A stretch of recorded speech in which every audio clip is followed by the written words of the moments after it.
Welcome to Guts and Guns, where we break down big ideas and deliver actionable insights. All in just a few minutes. Let's dive in. Have you ever stopped to think about this? In the U.S., a majority of people consistently say they want stricter gun laws.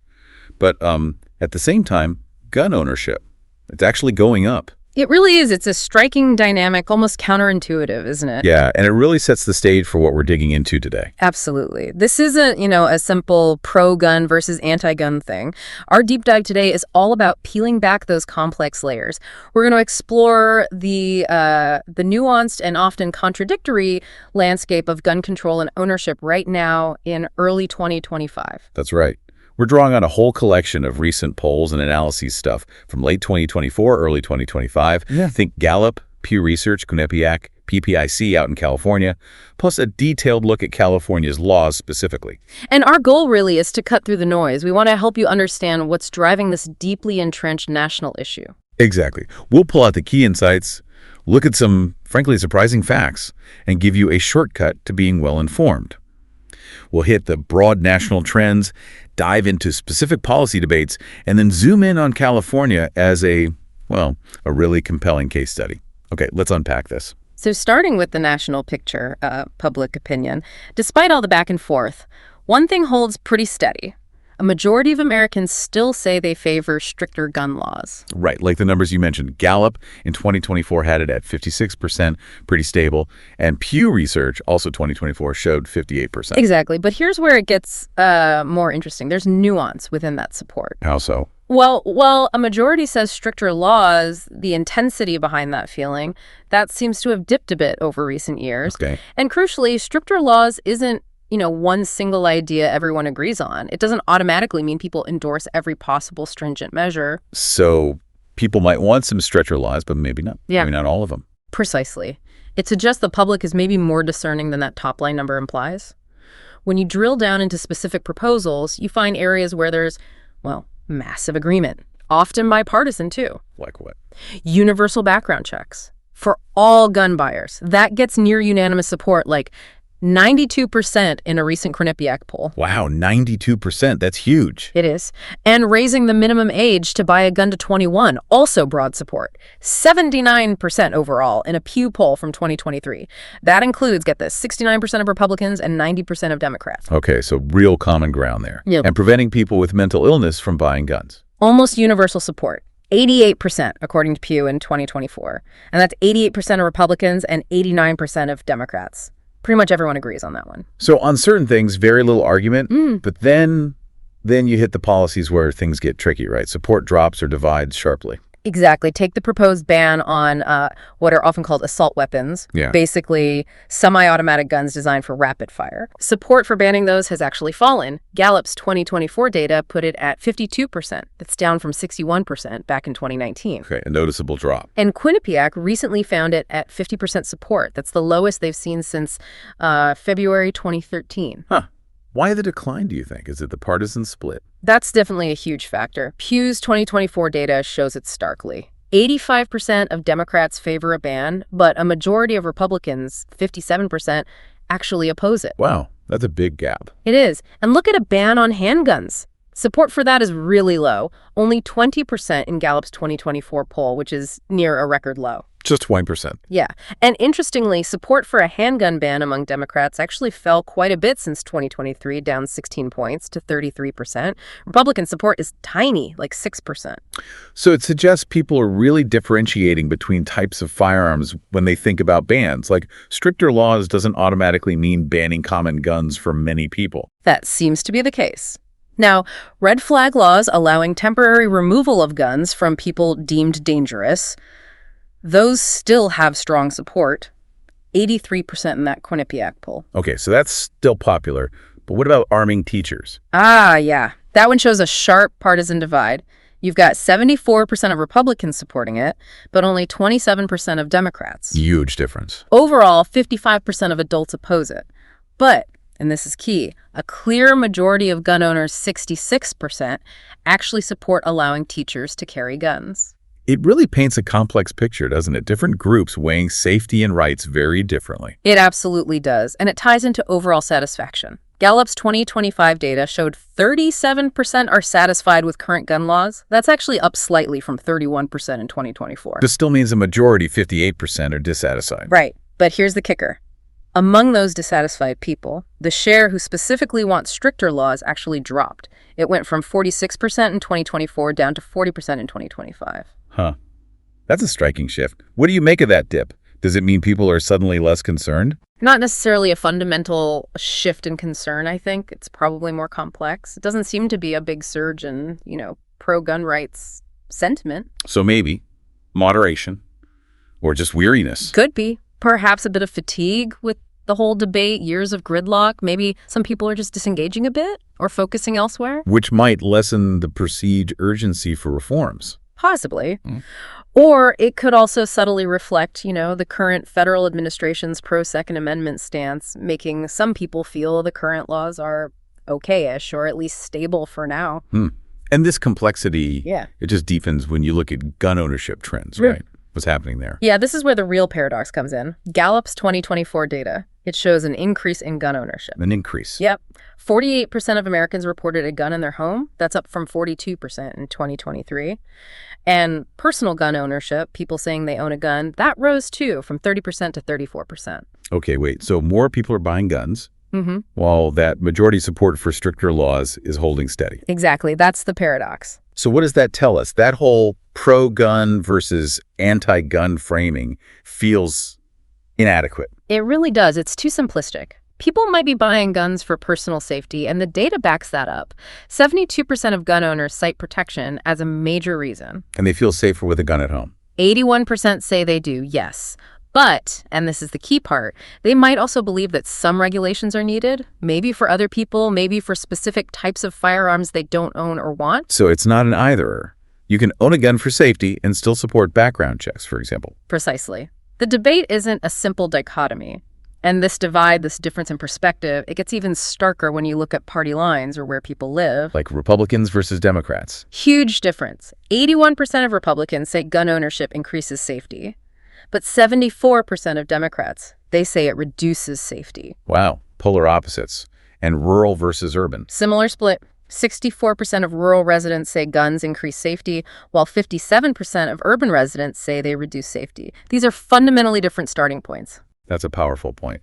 So how do these deeply held, often conflicting beliefs then play out in actual policy at the federal level versus the state level? Right, that's the critical next step. And in early 2025, the federal policy environment is, very clearly marked by a pro-Second Amendment agenda from the current administration. President Trump's administration. Yes. Since returning to the White House, we've seen some pretty sweeping actions. There was an executive order back in February 2025, for instance. It basically directed agencies to review any federal actions that might have impinged, as they put it, on Second Amendment rights. The aim being to potentially undo those policies. And legislative action too, right? I remember the Constitutional Concealed Carry Reciprocity Act. That's right. Republican lawmakers pushed that with the president's backing. It passed the House early in 2025. The whole administration message is really focused on, more armed citizens, tougher policing for safety, rather than gun bans. This creates a pretty stark disconnect with public opinion on some of those specific measures we talked about, like background checks or assault weapon bans. It absolutely does. This quite aggressive pro-Second Amendment federal approach stands in, stark contrast, as some analyses put it, to that consistent majority public support for various gun safety reforms. It suggests the administration is maybe prioritizing its base, its core supporters, over that broader public sentiment? That seems to be the interpretation many observers have, yes. Prioritizing ideological commitments and the base. Okay, so that's the federal picture. But the states are often a different story, aren't they? What's happening there? It's really a patchwork. Every Town for Gun Safety released their 2025 state gun law rankings back in January, and it shows a real mix. Some states tightening things up. Definitely. California remains top-ranked for having strong laws. Massachusetts actually improved, moving up to second place. They raised the minimum age, prohibited ghost guns. Maine brought in new background checks and waiting periods. Colorado added dealer licensing. But others are loosening laws. Correct. Louisiana, for example, passed permitless carry legislation, which worsened its ranking quite a bit. South Carolina also saw its ranking decline for similar reasons. So a real divergence between states. Very much so. And Everytown's analysis highlights the potential impact they estimate that if all states had strong gun safety laws, something like 299,000 lives could potentially be saved over the next decade. Wow. That federal-state split really creates these policy laboratories, doesn't it? Different approaches being tested all over the country makes for a very complex regulatory map.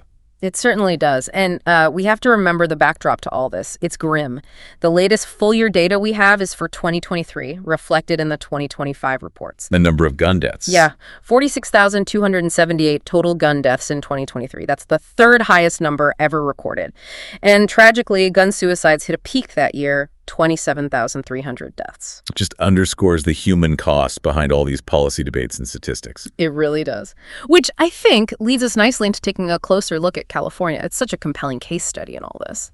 Because they have some of the strictest laws in the country. Exactly. And state officials there are very explicit about their approach. They talk about viewing gun violence through a public health paradigm, focusing on collective safety. And they point to their lower gun death rate as proof it works. They do. They often cite data showing California's gun death rate is about 43% lower than the national average. They use that as evidence their approach is effective. And Governor Newsom has been very vocal, very proactive. Extremely. He's basically said California won't wait for Congress to act, and they haven't waited. They've enacted a whole raft of laws recently, effective in 2023, 2024, 2025. It shows a really broad strategy. Like what specifically? Well, stricter penalties for negligent gun storage. They've expanded gun violence restraining orders, those red flag laws. A new law from January 2025 even lets courts consider threats made against specific groups or locations. Okay. They've also tightened purchase limits. AB 1483 from Jan 2025 got rid of most private sale exemptions to that one gun in 30 days rule. So closing loopholes. Seems to be the aim.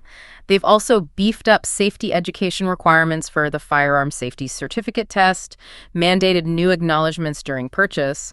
There are tighter rules on minors possessing firearms, first semi-auto centerfire rifles, then eventually any firearm with some exceptions.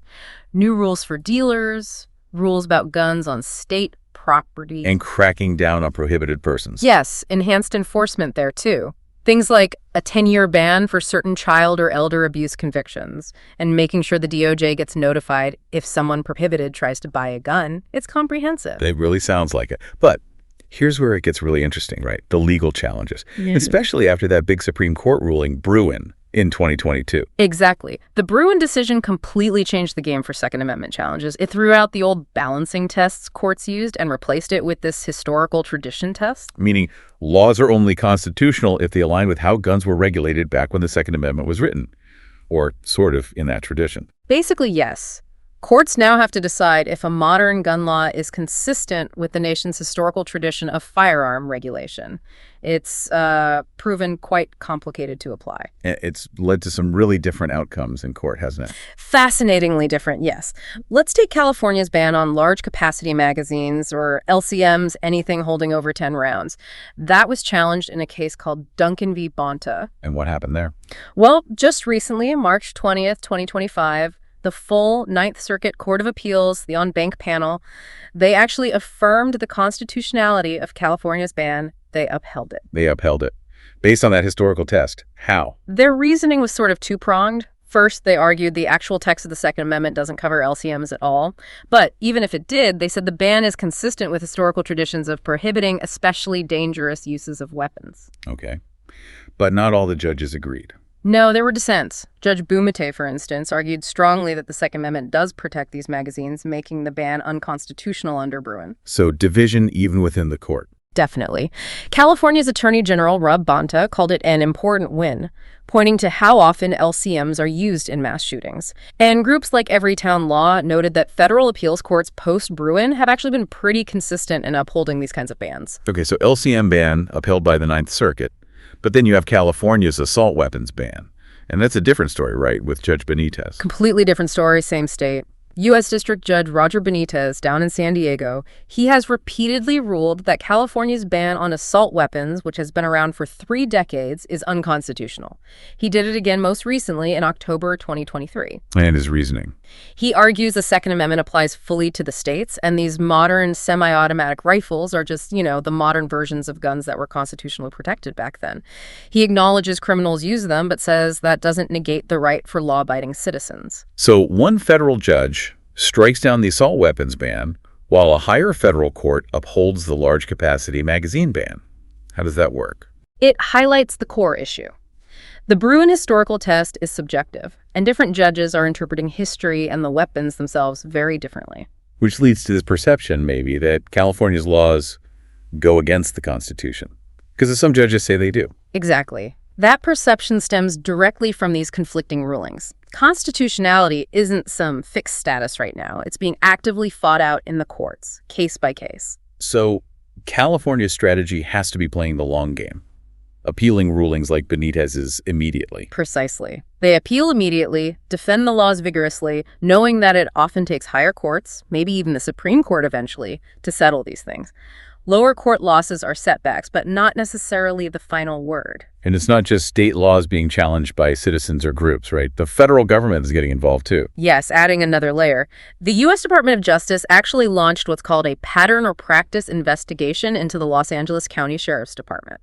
Because of massive delays, like 18 months in processing concealed carry license applications, the DOJ, under Attorney General Pamela Bondi, basically said they will not stand idly by while Second Amendment rights are potentially being infringed by these delays. So that's direct federal pressure on a state entity over gun rights. A very direct assertion, yes. And meanwhile, the California AG is busy defending a whole host of other laws in court challenges to ammunition background checks, age restrictions for buyers, specific concealed carry requirements. It's a constant legal battlefront. Even recent Supreme Court rulings like Rahimi have an impact, right? Clarifying who can be temporarily disarmed. Absolutely. The Rahimi decision in 2024 confirmed you can temporarily disarm someone posing a clear threat of physical violence, like in domestic violence cases. But it also pushed back against lifetime bans for things like nonviolent felonies unless there's more to it. So that ruling shapes the arguments in ongoing California cases too. It's incredibly complex, which brings us back to the people within California. What do they think about all this? That's where it gets really interesting, comparing the legal battles to public opinion.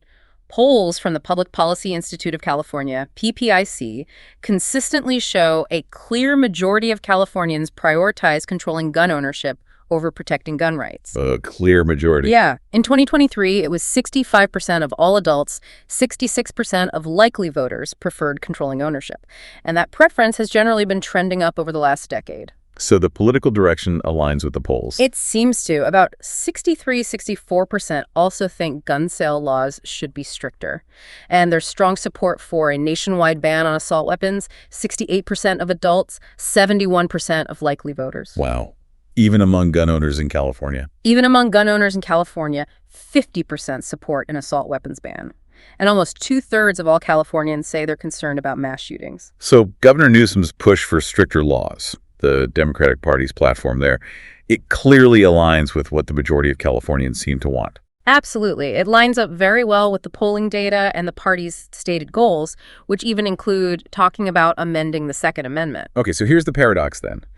If the majority supports stricter laws, why is there sometimes this narrative or perception that the governor or the state is going against what the people want? Where does that come from? That's the critical insight, I think. Yeah. That perception doesn't really come from the overall majority.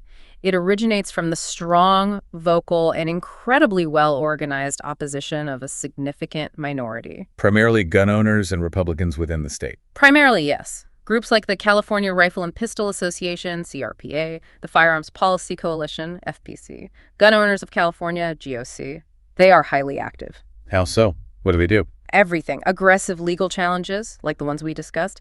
Constant lobbying nationally. Gun rights groups actually tend to outspend gun control groups. And really effective public advocacy. Meaning they shape the narrative. Very much so. They often take a no-compromise stance. They amplify rulings like Judge Benitez's, framing them as proof the state is overreaching and violating rights. They use social media, email, rallies to mobilize their base and project a sense of widespread opposition that might be louder than their actual numbers in the overall population. So they create this powerful counter-narrative that can influence public perception, even if the aggregate polls show majority support for the laws. Exactly. It really highlights this tension, you see, the tension between what a majority might prefer and the fight to protect constitutionally guaranteed individual rights, championed by a very motivated, very well-resourced minority. It shows how that minority voice can disproportionately shape the public conversation and how legislative actions are perceived. Precisely. It's not just about poll numbers. It's about organization, messaging, and legal strategy, too. A crucial distinction for understanding the whole debate. Okay, so let's try to wrap this up. To recap our deep dive, we started with that national paradox, right? Gun ownership seems to be increasing. While majority support for stricter laws remains pretty stable. Then we saw the deep partisan divides, really different views on whether guns mean safety or danger. And that stark contrast between the federal government pushing a pro-Second Amendment agenda, while many states, but not all, are trying to tighten laws, creating this messy patchwork. Right, and then we dove into California, a real battleground. Majority public opinion there clearly favors stricter controls, and the state government acts on that. But faces constant, intense legal challenges, especially post-Bruin, and a very vocal, well-organized minority that actively shapes the perception that these laws are illegitimate or unconstitutional. It really covers a lot of ground. So, maybe a final thought to leave people with. Okay, how about this? We live in a time where, as we've seen, the meaning of fundamental rights like the Second Amendment is constantly being debated and reshaped by court cases.